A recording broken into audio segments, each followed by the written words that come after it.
করে আবার তাকে চাকরি দেয়, তাহলে আমরা আমরা কি করবো? আমরা এদিকে সবচেয়ে আমরা এরকম তাহলে আমরা আমরা কি করে খাবো? 670 জন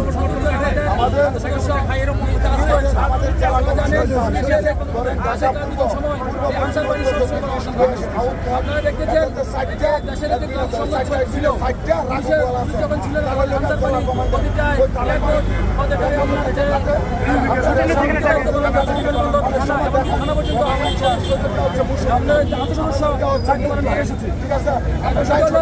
আমরা সে প্রথম যে সৈনিক বাহিনী আমরা ছিলাম সে বাহিনী এখন আপনারা জানেন যে এই বাহিনীর আমাদের যে পরিশ্রম করি আমাদের টিম যারা পরিশ্রম করি